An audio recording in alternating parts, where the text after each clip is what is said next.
अस्सलामु अलैकुम वरहमतुल्लाहि वबरकातुह। मोहतरम भाइयों, बुज़ुर्गों, दोस्तों, आर्यन ख़ान को फंसाया गया, इस उन्वान पे हमने जब अपने चैनल पे वीडियो अपलोड किया तो बहुत सारे लोगों के कमेंट्स, मैसेजेस और कॉल्स आना शुरू हो गए थे कि भाई ऐसा कैसे हुआ। फिर उसके बाद भी हम कंटिन्यू अपने चैनल पे वीडियोस अपलोड करते रहे कि आर्यन ख़ान को कैसे फंसाया गया, आर्यन ख़ान के ख़िलाफ़ कैसी षड्यंत्र और साजिशें रची गई। और अल्लाह का करोड़ों दर्जे करम, जो बात हमने आज से तकरीबन 20 दिन पहले कही थी, उसके बाद में फिर अल्लाह ने और लोगों को मैदान में उतारा, जिसमें सबसे बड़ा जो नाम है वो नवाब मलिक साहब का है। नवाब मलिक साहब जब इस मैदान में उतरे तो फिर उन्होंने भी जो है इस केस की परतों को खोलना शुरू किया। और होते होते मैं तो अल्लाह का शुक्र अदा करता हूं कि जिन लोगों ने मेरे पहले वीडियो के नीचे ये कमेंट किया था कि आप कैसे कह सकते हैं कि आर्यन ख़ान बेकसूर है, और आपने किस बुनियाद पे ये कहा है कि आर्यन ख़ान जो है उसके ख़िलाफ़ साजिश रची गई, उसको फंसाया गया, जबकि ये जो बॉलीवुड के लोग हैं ये ऐसे होते हैं, ये वैसे होते हैं, और शाहरुख खान का बेटा तो ऐसा वैसा। बहुत सारे लोगों के कमेंट्स अभी भी मौजूद हैं। लेकिन मैं अल्लाह का शुक्र अदा करता हूं क्योंकि हमारे पास में भी जो हमारे सूत्र है और उनके द्वारा हमारे तक जो रिपोर्टें पहुंचती है वो ऐसे ही नहीं होती है, बल्कि वो पूरी बात की तह में हम जाते हैं, उसी के बाद हम उस पर वीडियो बनाते हैं। और देखो आज वही हुआ। आर्यन ख़ान का जो पूरा केस था वो दूध का दूध और पानी का पानी हो गया जैसे ही प्रभाकर साहिल की इस केस के अंदर एंट्री हुई। किसी ने सोचा भी नहीं था आज से 20 दिनों पहले तक कि प्रभाकर साहिल नाम का भी कोई इंसान इस केस में कूदेगा, पता ही नहीं था लोगों को। लेकिन जैसे ही वो बंदा इस केस के अंदर आया, आने के बाद तो पूरा केस हल हो गया। चलिए अब हम आपको बताते हैं ये प्रभाकर साहिल कौन है और प्रभाकर साहिल ने जो है किस किस्म के खुलासे किए। प्रभाकर साहिल ये केपी गोसावी का मुलाजिम है, उसके पास में ये काम करता है। केपी गोसावी कौन है? केपी गोसावी वो टकलू है जिस टकलू ने अपने साथ में आर्यन ख़ान की सेल्फी सोशल मीडिया पे वायरल की थी, और जिस टकलू के ऊपर ऑलरेडी हम एक वीडियो चैनल पे अपलोड कर चुके हैं कि वो टकलू, उसका ये धंधा ही है लोगों को फंसाने का। पहले वो टकलू मलेशिया के अंदर जॉब्स दिलाने के नाम पर नौजवानों से पैसे ऐंठता था, और ख़ुद पूना के फरास खाना पुलिस स्टेशन के अंदर 3 FIR उस टकलू के अगेंस्ट में ऑलरेडी दर्ज है, जिसमें से एक नौजवान तन्मय देशमुख, उसका भी मैंने इंटरव्यू अपने चैनल पे डाला था, जिसमें उसने बताया कि उसने उस टकलू यानी केपी गोसावी को 1,60,000 रुपये दिए थे और उसने उसको जो है मलेशिया में जॉब दिलाने का झांसा दिया। ऐसे ही एक नौजवान को मलेशिया लेकर गए, जो 14 दिनों का वीज़ा ऑनलाइन मिलता है मलेशिया का, वो लेकर उसको जो है वहाँ लेकर गए, और जब वीज़ा ख़त्म होने का वक्त आया तब तक भी उन्होंने उसको जॉब नहीं दिलाई, क्योंकि केपी गोसावी का यही धंधा था कि वीज़ा एक्सपायर होने के बाद फिर वहाँ पे आपको इलीगल तरीके से काम पे लगाना, ताकि जिसके पास काम पे लगा रहे हो उसको भी वीज़ा और इंश्योरेंस का टेंशन ना रहे, और इधर केपी गोसावी जिसको वहाँ लेकर गया वो बंदा अब अपने देश को भी वापस नहीं आ सकता। दोनों का काम, मतलब इस तरह के फ्रॉड के धंधे वो पहले से किया करता था। वही केपी गोसावी, उसका जो बॉडीगार्ड या उसके पास में काम करने वाला जो प्रभाकर साहिल था, प्रभाकर साहिल को केपी गोसावी ने ये जो वाक़या जिस दिन हुआ यानी 2 अक्टूबर 2021 की सुबह में ही उसने प्रभाकर को सारे फ़ोटो वगैरह जो है व्हाट्सएप के ऊपर भेजा। केपी गोसावी उस वक्त गुजरात में था और गुजरात से उसने सारे डिटेल्स इसको भेजे और उससे ये कहा कि हमको इस केस के ऊपर काम करना है, और देखो इसमें ये जो सारी तस्वीरें हैं ये लड़कों की, इनमें से तुम किसको पहचानते हो।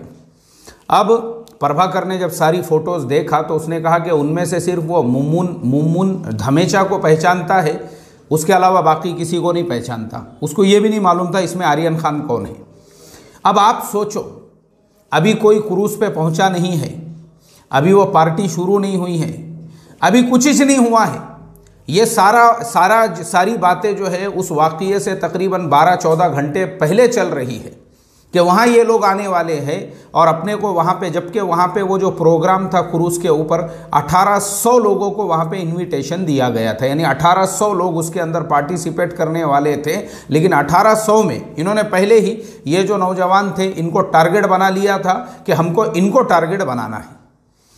और जब उनको टारगेट बनाने के लिए अभी वो पार्टी शुरू नहीं हुई, ये सारे लोग जब गुजरात से वहाँ पे पहुँच गए, वहाँ पे जो है जैसा कि प्रभाकर साहिल ने कहा है कि समीर वानखेड़े साहब और दूसरे एनसीबी के अधिकारी और वहाँ पे ये जो टकलू केपी गोसावी और इसके साथ में और इसका जो एक साथी है, ऐसे ये सारे लोग वहाँ पे सुबह से मौजूद थे। खुद प्रभाकर ने उन लोगों को समोसे, फ्रेंच फ्राइज़ और बहुत सारा खाना वगैरह वहाँ पे लाके पहुँचाया और ये लोग बस इंतज़ार करते रहे कि ये लोग वहाँ पे कब पहुँचेंगे, यानी आर्यन खान और उसके साथ में ये उसके सारे दोस्त। अच्छा, आर्यन खान को वहाँ पे जो बुलाया गया उसको चीफ गेस्ट की हैसियत से, मतलब आप समझ सकते हो ये जाल और ये षड्यंत्र कैसे बुना गया था। आर्यन खान को ये बोलकर वहाँ, क्योंकि अक्सर ऐसी जो पार्टियाँ होती है, ऐसे जो प्रोग्राम वगैरह होते हैं, बहुत सारे नवरात्रि वगैरह के भी प्रोग्रामों के अंदर सेलिब्रिटीज़ वगैरह को इसलिए बुलाया जाता है कि भाई थोड़ा हमारे फंक्शन की शान बढ़ जाए और हम भी सेल्फी और तस्वीरें लेके सोशल मीडिया पे वायरल कर सके कि हमारे ये प्रोग्राम में ये सेलिब्रिटी और ये आए थे। इस वजह से थोड़ा सा उनको रिस्पॉन्स मिलता है, क्योंकि वहाँ पर जो लोग पहुँचे थे 1800 लोग, उनको टिकट दिए गए थे, एक एक की कीमत तकरीबन 20-20 हज़ार रुपये थी। अब आप सोच सकते हैं 1800 लोगों को 20,000 से अगर आप मल्टीपल करेंगे तो उसका कितना होता है।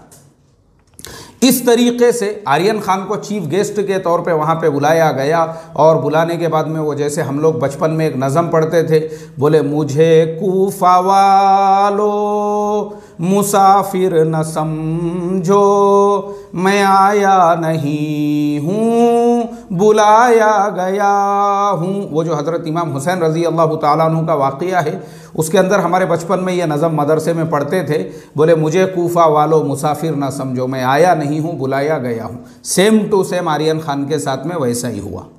उनको वहाँ पे पूरे षड्यंत्र चीफ गेस्ट के तौर पे और वहाँ पे ले जाया गया और ये लोग तो सुबह से वहाँ पे बैठे हुए ही थे। जैसे ही आर्यन खान वहाँ पे पहुँचते हैं, उसके बाद में ये सब लोगों को, अभी क्रूज़ में गए भी नहीं है वो, उसके बाद इन सब लोगों को अरेस्ट कर लिया जाता है। और अरेस्ट करने के बाद, यानी उन सबको कौन अरेस्ट कर रहा है, हाँ यहाँ पे ख़ास बात यह है, एनसीबी का कोई अधिकारी नहीं है, बल्कि वो केपी गोसावी जो ऑलरेडी एक गुंडा है, जिसके ऊपर ऑलरेडी पूना शहर में 3 FIR दर्ज है, वो केपी गोसावी जो ऑलरेडी जो है अपनी जगह पे जिसके खिलाफ में पुलिस ने लुकआउट जारी किया हुआ है कि वो जहाँ भी मिलेगा उसको पकड़ा जाए बोलकर, वो एनसीबी की बजाय आर्यन खान का हाथ पकड़ के और उसके साथ में एक और जो दूसरा उसका एक साथी था, वो सब उन लोगों के हाथ पकड़ के उनको एनसीबी के ऑफिस में ले जा रहे हैं। और फिर एनसीबी बाद में ये कहती है कि दिल्ली से ये ऐलान जारी होता है कि हम उस टकलू को नहीं पहचानते हैं, वो कौन है, वो एक आम आदमी है। और फिर मुंबई के अंदर ये कहा जाता है कि वो जो है एनसीबी के ऑफिस में आया था कुछ दर्ज कराने के लिए। मतलब खुद एनसीबी दिल्ली और मुंबई के जो बयानात हैं वो अलग अलग होते हैं। खैर, अब एनसीबी मुंबई के ऑफिस में बैठकर, मैंने जो साथ में वीडियो, ये जो वीडियो है पूरा का पूरा, लेकिन यूट्यूब की पॉलिसी की वजह से हम आपको पूरा वीडियो नहीं दिखा सकते, मगर ये फ़ोटो आप देख सकते हैं। ये प्रभाकर साहिल ने अपने मोबाइल के अंदर शूट किया हुआ छोटा सा वीडियो है, जिसके अंदर वही टकलू केपी गोसावी आर्यन खान से फ़ोन पे बात करा रहा है। अब किससे बात करा रहा है और क्या बात करा रहा है, इसका खुलासा अब हम आगे करते हैं। जो प्रभाकर ने, अच्छा प्रभाकर की भी जो बातें मैं आपको सुना रहा हूँ, ये आपको हर चैनल पे मिलेंगी। मैंने 3 मरतबा सुना हूँ पहले, फिर उसके बाद मैं आपको ये वीडियो बना रहा हूँ। आपको हर चैनल पे, दी लल्लन टॉप पे पूरा उसका इंटरव्यू है, NDTV पे पूरा इंटरव्यू है, और भी बहुत सारे चैनलों पे, मुंबई तक, आज तक वगैरह वगैरह पे पूरा क्या पूरा उसका इंटरव्यू है, जिसके अंदर प्रभाकर साहिल ने पूरे केस का खुलासा कर दिया। और ये वीडियो भी प्रभाकर साहिल ने बनाया कि जब आर्यन खान को एनसीबी के ऑफिस में ले जाया गया, खुद प्रभाकर साहिल के सामने वही टकलू केपी गोसावी ने सैम नाम का कोई बंदा है, उससे कहा कि फ़ोन लगाओ, बोले अपने को जो है शाहरुख से 25 करोड़ रुपये निकालना है, और वो 25 करोड़ रुपये में से जो है हमको 25 करोड़ रुपये हमको उनसे निकालना है। अब 25 करोड़ की पहले बात हुई, लेकिन जब पता चला कि वो 25 करोड़ में मांडौली नहीं हो रही है, बात 18 करोड़ तक पहुंची। तो बात जब 18 करोड़ तक पहुंची तो फिर उसी टकलू केपी गोसावी ने कहा, बोले देखो 25 में मामला नहीं जम रहा है, इसलिए बात 18 करोड़ तक पहुंची है, तो 18 करोड़ में से 8 करोड़ रुपये समीर वानखेड़े सर को देना है, बाकी 10 करोड़ में हम सब लोगों का हिस्सा है। ये प्रभाकर साहिल के सामने बातचीत हो रही है, वो उसका विटनेस है जिसने खुद अपनी ज़ुबान से ये सारे डिटेल्स बताया। अब 10 करोड़ ये सारे लोगों को मिलने वाले थे।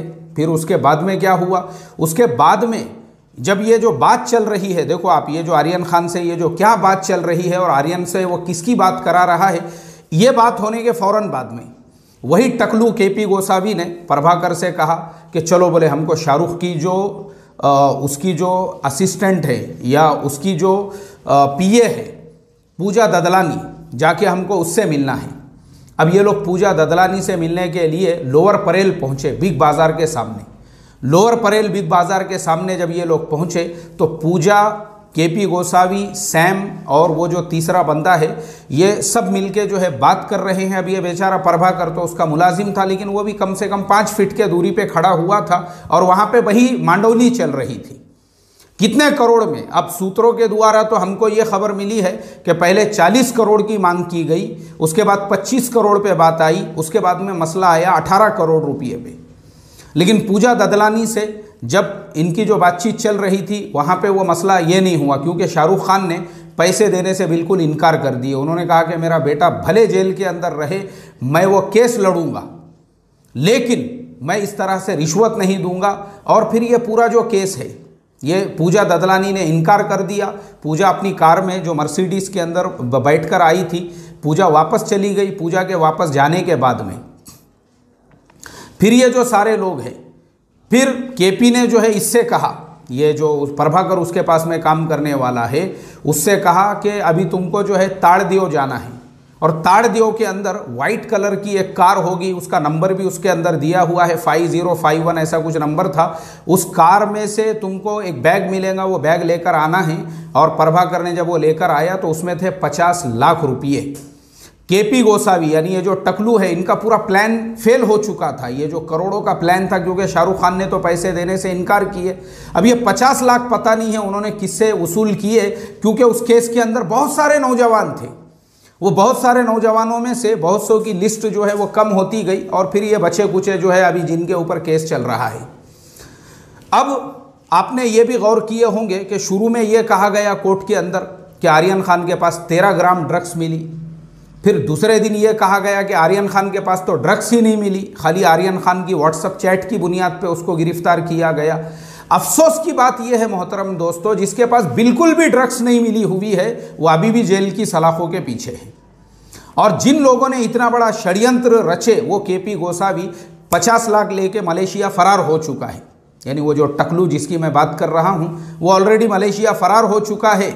और उसके अलावा उसके जो बाकी सारे दोस्त हैं, तो वो जो प्रभाकर साहिल है, उसने इस केस को पूरी तरह से खोल दिया कि ये पूरे केस के अंदर पैसा इन्वॉल्व है। शाहरुख खान को इस तरीके से जो है, मतलब आप सोचो, पहले ज़माने में हम लोग देखते थे जैसे अपहरण वगैरह, इस तरह के फिल्मों में आप लोगों ने देखे होंगे कि किस तरह से किडनैप किया जाता था, अपहरण किए जाते थे, बच्चों को उठाया जाता था, बड़े बड़े व्यापारियों को उठाया जाता था, और उसके बाद में उनके माँ बाप से जो है एक्सटॉर्शन के पैसे मांगे जाते थे, इतने करोड़ दो, उतने लाख दो, इतने पैसे देंगे तो छोड़ेंगे।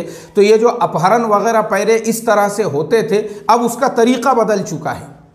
अब उसका तरीका ये हो चुका है कि ऐसे जो लोग हैं, यानी ऐसे जो गुंडे हैं, केपी गोसावी के जैसे जो गुंडे हैं, ये कुछ लोग जो ऐसे जो ऑफिसर्स हैं जिनके पास में बड़े बड़े रुतबे हैं और जिनके पास में पावर है, वो इनसे मिली भगत करके करोड़पति घराने के बच्चों को इस तरह से टारगेट बना के अब उनके माँ बाप से पैसों का डिमांड किया जाए। मतलब ये एक्सटॉर्शन का एक अलग तरीका हो गया। जैसा मैंने आपको बताया, अपहरण जैसे पहले होते थे, अपहरण करके लोगों को गाड़ियों के अंदर खींचा जाता था और फिर उनके माँ बाप से पैसे मांगे जाते थे। अब वो तरीका बदल गया और उसकी बजाय अब ये लेटेस्ट तरीका मार्केट में आया है। अफसोस की बात है, ये पूरे दुनिया भर का मीडिया हमारे ऊपर थू थू कर रहा है कि हमारे यहाँ पे ये चल क्या रहा है बोल के। अफसोस की बात है ये। तो खैर, मुझे सिर्फ इतना ही बताना था कि देखो, हम जो भी बात बोलते हैं ना, ऐसे ही नहीं बोलते हैं। हमारे सूत्रों के द्वारा जो हम तक पूरी इन्फॉर्मेशन ऑथेंटिक पहुँचती है, तभी जाके हम उस पर वीडियो बनाते हैं। इस केस के अंदर भी जब शुरू में मैंने कहा कि ये साजिश है, आर्यन को फंसाया गया है, बहुत सारे लोगों ने एतराज़ किया, लेकिन आज मैं अल्लाह का शुक्र अदा करता हूँ, जो बात मैंने कहा था दूध का दूध और पानी का पानी हो चुका है। बहरहाल हमारी दुआएं हैं आर्यन के लिए, और उसके साथ में वो जितने भी लड़के लोग हैं जिनको इस तरह से पैसे की मांग के लिए जो है शिकार बनाया गया, बलि का बकरा बनाया गया, अल्लाह ताला उनके साथ में खैर का मुआमला करे, उनके रिहाई के फ़ैसले करे और हमारे इस देश को इस तरह के भ्रष्टाचार से, इस तरह की रिश्वतखोरी से, इस तरह की चीज़ों से पाक करे, मुक्त करे। आज हम जो आज हमारा ये जो हाल है और हमारे यहाँ इतनी जो गरीबी और ऐसे हम जो है ना आज भी दुनिया के पिछड़े हुए देशों में शुमार होते हैं, वो सिर्फ़ और सिर्फ इसी तरह के भ्रष्टाचारों की वजह से, जिसके अंदर ऐसे जब केसेस पूरी तरह से ओपन हो जाते हैं, खुल जाते हैं, तो फिर दुनिया भर के मीडिया के अंदर हमारे ऊपर थू की जाती है। अल्लाह हिफाजत फरमाए और अल्लाह तबारक व तआला हमारे इस खूबसूरत देश, हमारे इस भारत देश की भी हर तरह के शर से, ज़रर से, फितन से और ऐसे भ्रष्टाचारी ऑफिसरों से हिफाजत फरमाए। अस्सलामु अलैकुम व रहमतुल्लाहि व बरकातुहू।